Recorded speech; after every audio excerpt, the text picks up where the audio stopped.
NEET का exam pass आता जा रहा है और जैसे जैसे नीट का एग्ज़ाम पास आ रहा है सबकी हालत ख़राब हो रही है।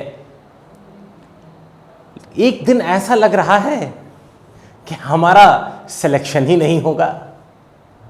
अगले दिन दिमाग में ऐसा पिक्चर आता है कि हमारी ऑल इंडिया फर्स्ट रैंक आ गई है और हमें प्राइज़ मिल रहा है और हमें हार पहनाया जा रहा है और मिठाई खिलाई जा रही है। और अजीब सी कंडीशन है, ज़ोरदार प्रेशर है। इस प्रेशर के सिचुएशन में क्या करना है ये हम लोग आज के इस सेशन में डिस्कस करेंगे। कैसे इस प्रेशर को मैनेज करना है, कैसे इस प्रेशर को हैंडल करना है। सबसे पहली चीज़, ये प्रेशर के कॉज को समझो। ये प्रेशर आ कहाँ से रहा है? इस प्रेशर का कॉज है एक्सपेक्टेशंस। कौन सी एक्सपेक्टेशंस?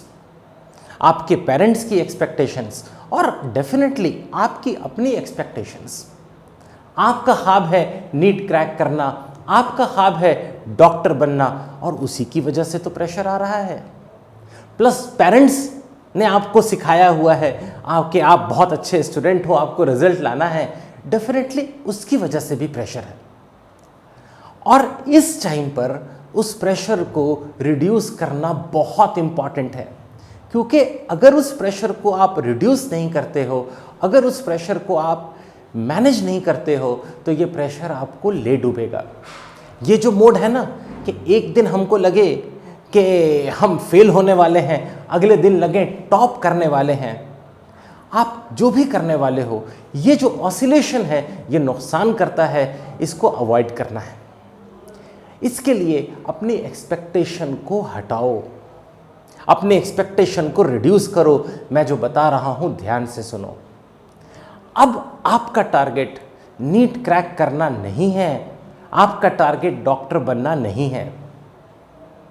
हाँ ठीक है, मैं जानता हूं आपका टारगेट नीट क्रैक करना और डॉक्टर बनना है, इसी के लिए आपने 2 साल जो भी तैयारी की है। लेकिन अगर उस चीज़ को अपने दिमाग में रखोगे तो आपका नुकसान होगा। इसलिए अगले कुछ दिनों के लिए मेरी बात सुन लो। आपका टारगेट डॉक्टर बनना नहीं है, आपका टारगेट नीट क्रैक करना नहीं है, आपका टारगेट है एग्ज़ाम की अच्छे से तैयारी करना। क्या आपका टारगेट है? एग्ज़ाम की अच्छे से तैयारी करना। सक्सेस को रिडिफाइन करो। आप कब कहते हो कि हाँ हम अपने काम में सफल हुए, हम अपने काम में कामयाब हुए? आप अपने आप को तब कहोगे जब आपकी बहुत ही अच्छे मार्क्स आएंगे, नीट में बहुत ही अच्छी रैंक आएगी। अब मैं आपको एक नई बात बताता हूँ। आपका टारगेट है अब जितने भी दिन बचे हैं हर दिन जम के पढ़ाई करना, सुबह उठना, सुबह उठ के सोचना कि आज मुझे क्या पढ़ाई करनी है। रात में सोने से पहले एक बार हिसाब करना कि आज जो मैंने टारगेट रखा था, आज के उस टारगेट को पूरा किया या नहीं किया। अगर आप सुबह से रात में अपने टारगेट को फुलफिल कर लेते हो तो इसका मतलब यह है कि आप ऑलरेडी सक्सेसफुल हो गए। आज के दिन में आप सक्सेसफुल हो गए। नेक्स्ट फिर एक नया टारगेट है, उसके अगले दिन फिर एक नया टारगेट है, उसके अगले दिन फिर एक नया टारगेट है, और जिस दिन नीट का एग्जाम होगा एग्जाम देके आ जाना, वो आपका फाइनल टारगेट है। तो आपके पास अभी एक टारगेट नहीं है नीट का एग्जाम क्लियर करना, आपके पास डेली टारगेट है अपने हर दिन को प्रोडक्टिव बनाना। सडनली देखना बेटा, ये टारगेट कि मुझे आज के दिन को प्रोडक्टिव बनाना है, ये उतना डरावना नहीं है जितना कि नीट क्लियर करने का टारगेट है। तो अपने डेली टारगेट पे फोकस करो, है ना। अभी ये मत सोचो कि मुझे नीट क्लियर करना है, अभी ये सोचो कि आज के दिन जितना टाइम बचा है उसको पूरी तरह यूटिलाइज करना है। कल ये सोचना कि कल के दिन को यूटिलाइज करना है। अपने डेली टारगेट पे फोकस करो, नीट पे फोकस मत करो। अच्छा एक बात बताओ, मान लो आप डेली जमकर पढ़ाई करते हो और फिर नीट का एग्जाम देते हो और नीट के एग्जाम में आपका रिजल्ट आपकी उम्मीद से कम आता है, तो आप सक्सेसफुल हुए या अनसक्सेसफुल? उस केस में आप सक्सेसफुल हुए, ये इंपॉर्टेंट चीज है, क्योंकि आपने अपने डेली टारगेट को पूरा किया है। तो नीट के एग्जाम में कुछ भी हो, आप सक्सेसफुल हो गए। सक्सेस को रीडिफाइन करो।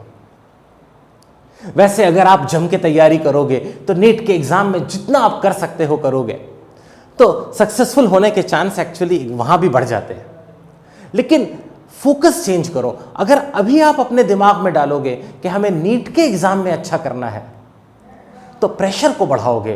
प्रेशर को कम करने का मेथड है बेटा, क्या तरीका है कि नीट के एग्जाम पे फोकस मत करो, अपने डेली के शेड्यूल पे फोकस करो।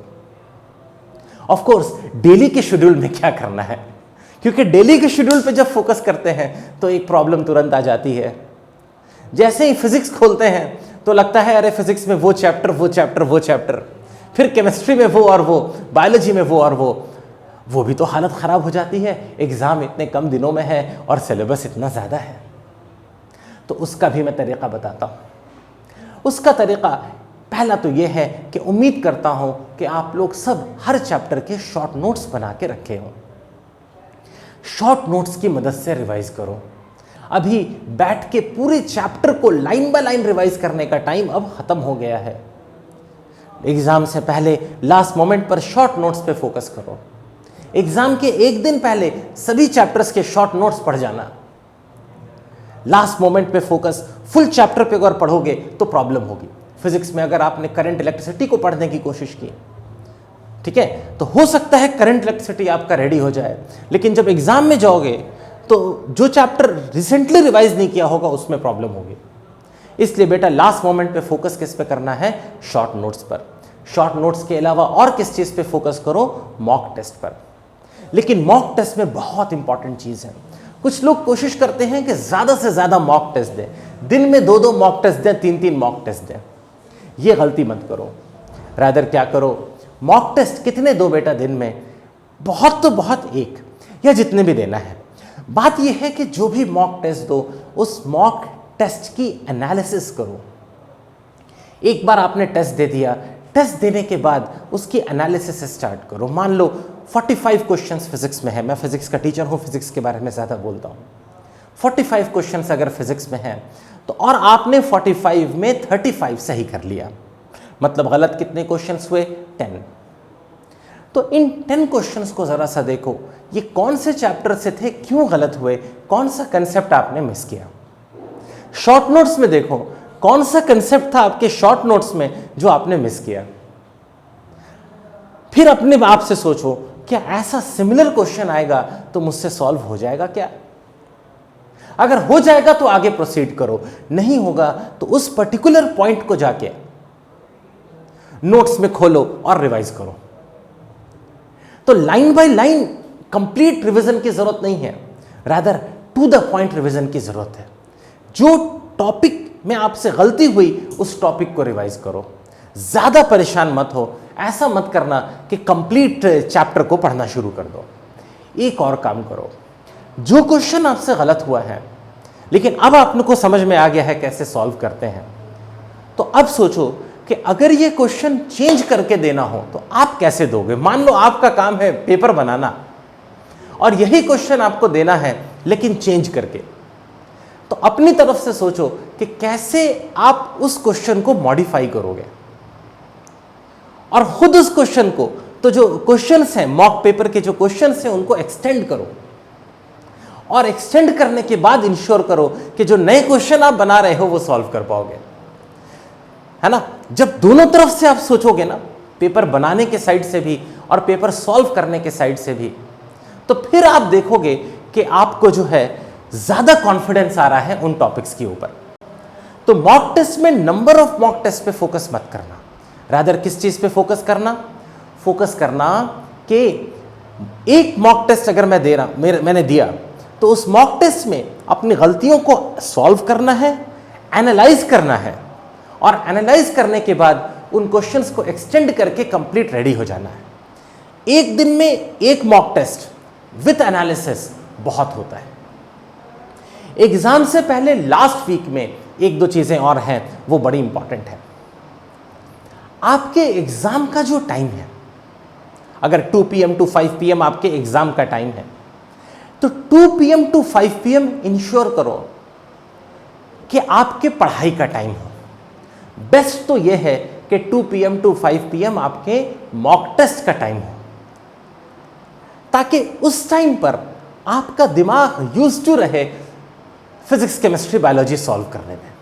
उस वक्त आप जो है प्रॉब्लम्स को सॉल्व करना आपके दिमाग को आदत हो। ऐसा ना हो कि वो आपके सोने का टाइम हो, क्योंकि अगर वो आपके सोने का टाइम होगा तो एग्जाम के दिन जब आप पेपर में बैठोगे तो उसका इंपैक्ट डेफिनेटली होगा। ठीक है, तो इसलिए बेटा इंश्योर करो कि जो एग्जाम का टाइम है उस टाइम पर या तो पढ़ाई की आदत रहे या सबसे बेस्ट है वही टाइम रखो अपने मॉक टेस्ट का टाइम। एनालिसिस पहले बाद में कर लेना। एक चीज और, किसी का सेंटर पास होगा, किसी का सेंटर दूर होगा। इनफैक्ट कई लोगों का सेंटर काफी दूर होता है। कई लोगों के साथ मैंने ऐसा देखा है कि एग्जाम के दिन 5 बजे सुबह उठ के तैयार होके फिर निकलना पड़ता है, दूसरे सिटी जाना पड़ता है एग्जाम देने के लिए। अगर एग्जाम के दिन आपको 5 बजे उठना है तो एक हफ्ता पहले से 5 बजे उठ जाना, क्योंकि अगर आपकी आदत है 7 बजे उठने की और आप एक दिन उठते हो 5 बजे, तो रिजल्ट ये निकलेगा कि वो जो 2 घंटे की स्लीप है वो आपकी ब्रेन की एफिशिएंसी को कम करेगा। इसलिए जो टाइम आप एग्जाम के दिन उठने वाले हो, इंश्योर करो कि एग्जाम के दिन भी उसी टाइम पर उठो। ठीक है, 2 to 5 एग्जाम है, 5 के बाद आप क्या करते हो मुझे ज्यादा प्रॉब्लम नहीं है, लेकिन पॉइंट यह है कि जो भी एग्जाम के दिन का जो शेड्यूल है वो शेड्यूल एक हफ्ता पहले से फॉलो करो, है ना। नींद पूरी नहीं होने से हमारे दिमाग की एफिशिएंसी कम हो जाती है। नींद पूरी नहीं होने से भारी क्वेश्चंस आप सॉल्व नहीं कर पाते हो। इस चीज को बेटा केयरफुली समझो और सॉल्व करो। अब एक बात और करनी थी। प्रेशर हैंडलिंग का 2 पार्ट है। एक पार्ट प्रेशर हैंडलिंग का है, एग्जाम से पहले के लास्ट डेज में क्या करना है। एक दूसरा पार्ट प्रेशर हैंडलिंग का है, एग्जाम में क्या करना है।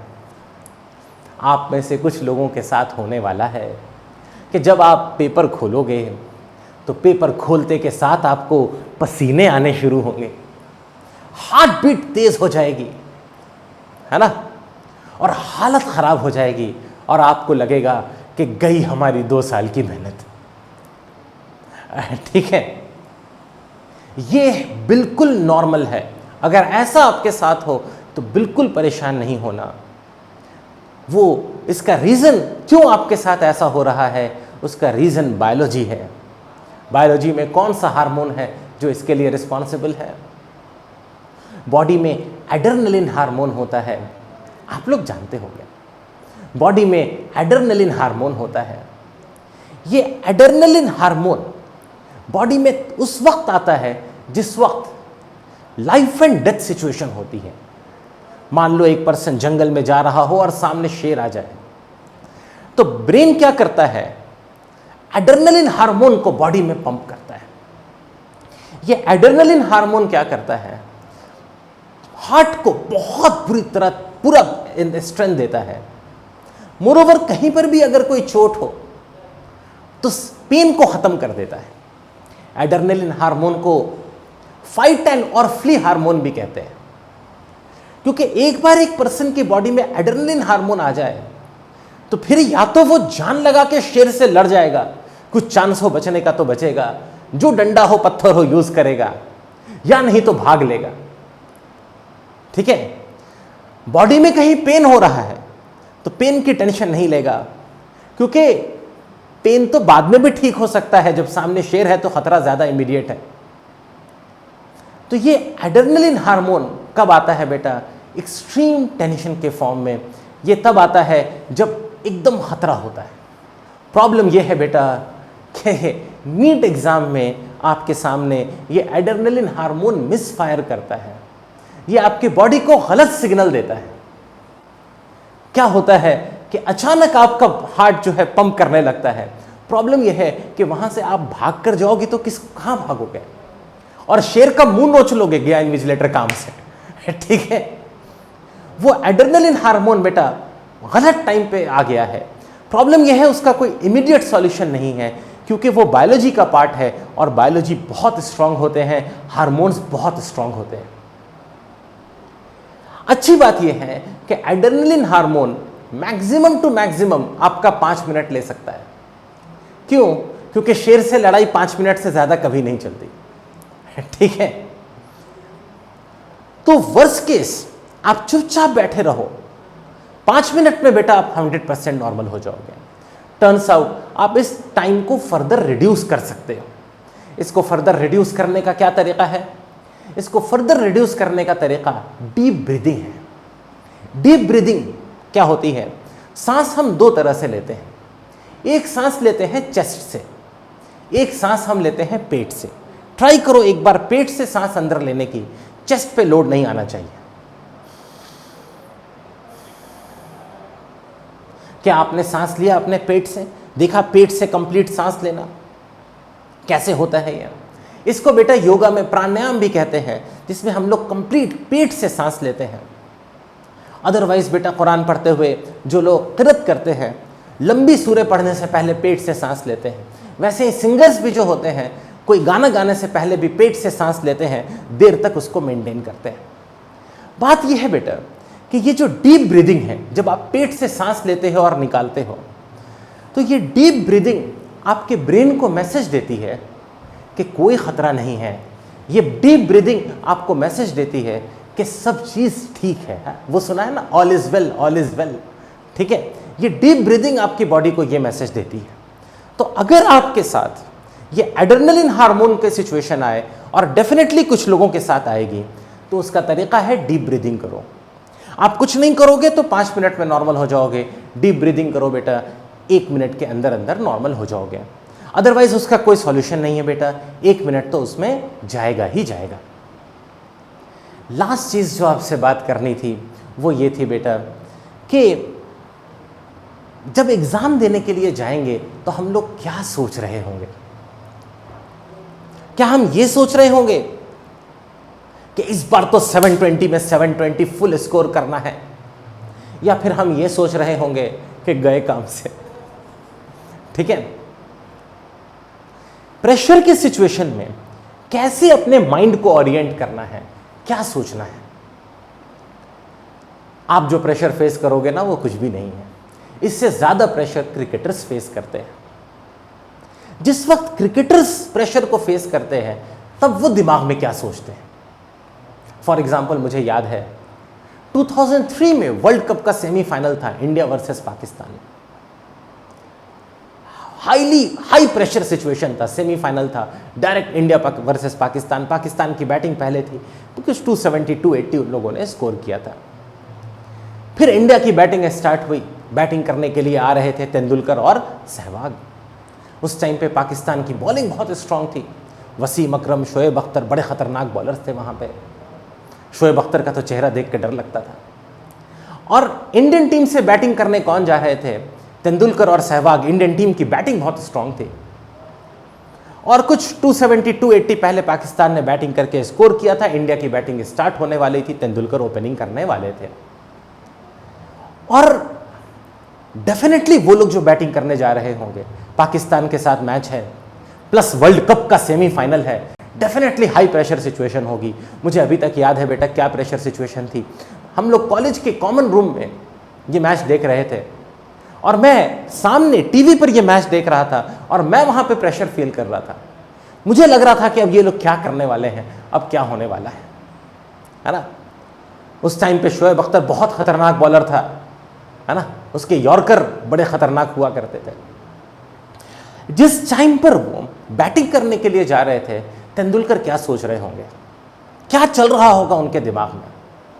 मैं आपको बताता हूं उनके दिमाग में क्या चल रहा होगा कि फास्ट बॉलर है, पिच की कंडीशन ये है, फील्ड प्लेसमेंट ये है, इधर बॉल आएगी तो ऐसे खेलेंगे, इधर बॉल आएगी तो ऐसे खेलेंगे। बेटा दिमाग में क्रिकेट चल रहा होगा, दिमाग में ये नहीं चल रहा होगा कि वर्ल्ड कप है, सेमीफाइनल है, पाकिस्तान से मैच है, ये सब बिल्कुल नहीं चल रहा होगा। फोकस सिर्फ किस चीज पर होगा? क्रिकेट पे। क्रिकेट का मैच है, क्रिकेट पर ध्यान देना है। अगर दिमाग में ये बात आती ना कि ये जो है क्या करना है, आज तो जीतना जरूरी है या आज तो हार गए तो बदनाम हो गए, खेल नहीं पाते बेटा। बहुत हाई प्रेशर सिचुएशन होती है वो। दिमाग में सिर्फ क्या चलता है बेटा? दिमाग में सिर्फ क्रिकेट चलता है। और जब दिमाग में क्रिकेट चलता है उसको क्रिकेटर्स बेटा कहते हैं जोन में होना। ठीक है, हम जोन में हैं, हमारा ध्यान सिर्फ क्रिकेट पे है। फर्क नहीं पड़ता कि वो इंटरनेशनल मैच है या क्लब का मैच है, हम जोन में हैं, हमारा दिमाग सिर्फ किस पे है? क्रिकेट पे। वैसे ही बेटा जब आप एग्जाम देने जाओ तो आपका फोकस किस चीज पे होना चाहिए? आपका फोकस इस पे होना चाहिए कि एग्जाम में 3 सब्जेक्ट होंगे, फिजिक्स, केमिस्ट्री और बायोलॉजी। 3 सब्जेक्ट बस अच्छे से करने हैं और हमारा काम हो गया। ठीक है, नीट एग्जाम है, हाई प्रेशर सिचुएशन है, इग्नोर कर दो।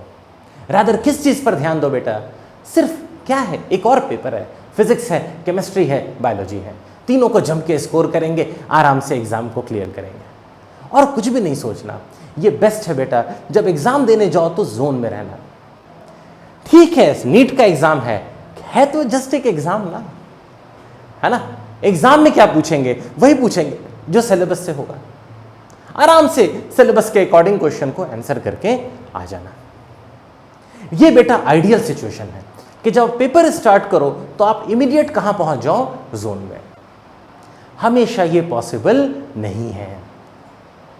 जब ये पॉसिबल नहीं हो तो मैं नेक्स्ट बेस्ट सॉल्यूशन आपको बताता हूं। ठीक है, वो जो क्रिकेटर्स होते हैं ना, जो जोन में खेलते हैं, उनके पास इस चीज़ का बहुत प्रैक्टिस होती है। आप लोग शायद नीट पहली बार दे रहे हो या कुछ केसेस में दूसरी बार, है ना। अगर उस केस में अगर जोन में नहीं होते हो तो मैंने अपने स्टूडेंट्स के साथ बेस्ट सोच जो देखी है वो ये देखी है कि एग्जाम स्टार्ट करते हुए सोचो कि हम सिलेक्शन और नॉट सिलेक्शन के बॉर्डर पे हैं। हमारी प्रिपरेशन ऐसी है कि हो सकता है सिलेक्शन हो सकता है सिलेक्शन ना हो। अच्छा करेंगे तो सिलेक्शन होगा, खराब करेंगे तो सिलेक्शन नहीं होगा। फर्क नहीं पड़ता वीक स्टूडेंट हो या टॉप स्टूडेंट हो। अगर इस मेंटालिटी के साथ जाओ तो अपनी परफॉर्मेंस को ऑप्टिमाइज कर पाओगे, मैक्सिमम पे आप परफॉर्म कर पाओगे। एक लास्ट चीज और बेटा, नीट एग्जाम एक नॉर्मल एग्जाम है। जिस तरह से नॉर्मल एग्जाम में जो स्ट्रैटेजी आपको शाहीन में सिखाई जाती है वही स्ट्रैटेजी नीट एग्जाम में करना। कोई नया एक्सपेरिमेंट नीट पेपर में नहीं करना। कौन सी स्ट्रैटेजी? सबसे पहले बायो को अटेम्प्ट करना, लेकिन बायो को बहुत ही फास्ट अटेम्प्ट करना। कम से कम स्लो मत हो जाना। ऐसा मत सोचना कि नीट का एग्जाम है तो बायो स्लो करेंगे। अगर आप ऐसा करोगे तो फिजिक्स केमिस्ट्री में लॉस उठाओगे। बायो करने के बाद केमिस्ट्री पे आना, केमिस्ट्री और बायो फास्ट करना, है ना, जितना फास्ट कर सकते हो करना, जैसी आपकी मॉक टेस्ट में प्रैक्टिस है। उसके बाद बेटा केमिस्ट्री में आना। केमिस्ट्री के 3 पार्ट हैं, ऑर्गेनिक, इनऑर्गेनिक और फिजिकल। इसमें ऑर्गेनिक और इनऑर्गेनिक टाइम कंज्यूम नहीं करते। ऑर्गेनिक इनऑर्गेनिक को फास्ट करना, फिजिकल में को भी फास्ट करना। सिर्फ फिजिकल में अगर कोई क्वेश्चन भारी दिख रहा हो, कोई क्वेश्चन ऐसा दिख रहा हो जो टाइम कंज्यूमिंग हो, तो उसको स्किप कर लेना। उसके बाद बेटा फिजिक्स पे आ जाना। फिजिक्स में आना, तेज स्पीड मेंटेन करना, इजी क्वेश्चंस को अटेम्प्ट करना। कोई क्वेश्चन टफ दिख रहा हो तो उसको स्किप कर लेना। किसी क्वेश्चन में अटक मत जाना। कोई क्वेश्चन अपनी इज्जत पे मत लेना कि नहीं ये क्वेश्चन तो हम कर लेंगे तभी आगे बढ़ेंगे। तेजी के साथ बढ़ना। लास्ट में टाइम बचे तो जो क्वेश्चन आपने स्किप किया है उनको अटेम्प्ट करना। बायोलॉजी फिनिश करने के साथ ही बायो का OMR फिल कर लेना। केमिस्ट्री फिजिक्स में कोशिश करना कि OMR question by question fill करते जाओ। बायो के OMR एक साथ फिल करने में टाइम बचता है, केमिस्ट्री और फिजिक्स में उतना फायदा नहीं होता है। और बेटा 2 बात लास्ट में याद रखना। एक बात ये रखना बेटा कि आप एग्जाम में अच्छा करो या बेकार करो, हमेशा खुश रहना और हमेशा ईश्वर से, अल्लाह से उम्मीद रखना कि जो आप पढ़ाई कर रहे हो आपको उसका फायदा मिलेगा, है ना। टोटली ट्रस्ट करो, टेंशन को हटाओ। और दूसरी चीज़ बेटा याद रखना, ये नीट का एग्ज़ाम कुछ नहीं, एक छोटा सा एग्ज़ाम है। 3 सब्जेक्ट पूछे जाते हैं, फिजिक्स, केमिस्ट्री और बायोलॉजी। कुछ नहीं बेटा, बस इतना ही है। थैंक्स।